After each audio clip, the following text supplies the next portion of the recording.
Dobrodošli u PS4 Playroom VidiTV-a.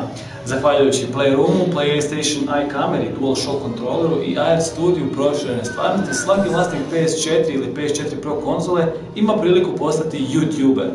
Mogućnosti koje vam donosi Playroom i AR Studio doista su velike, pa u svoj TV studiju možete dodavati različitu rasvjetu, specijalne efekte, maske, bannere, sliku u slici i činiti manje ili više šašave stvari koje će vašim gledateljima biti fenomenalne, zanimljive, duhovite ili grozno dosadne. Drugim riječima, evo tu u studiju imamo i neke novine, jednu PHP knjigicu i pun starih videa i bannere. Što god ubacite u direktni prijenos iz svoje sobe koju ste pretvorili u studio, neće vas spasiti ako kreirate dosadni sadržaj, pa vam preporučujemo da se malo poigrate izadan scenarij i pripremite unaprijed pitanja za svoje goste kako bi zadržali gledateljstvo pred ekranom.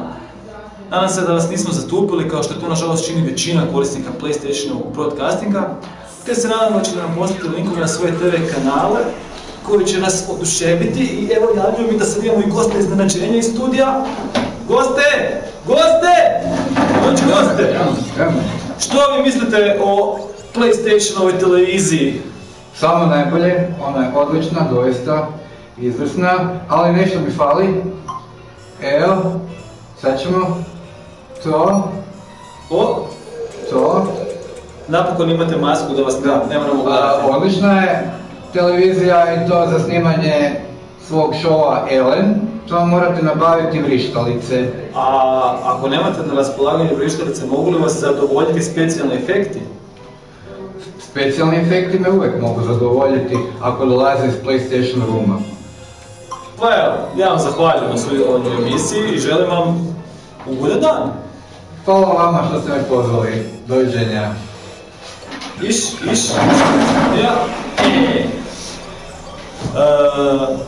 Nadam se da ste uživali u našoj kratkoj emisiji, a toliko od VidiTV ekipe i nadam se da ćete nas i dalje gledati.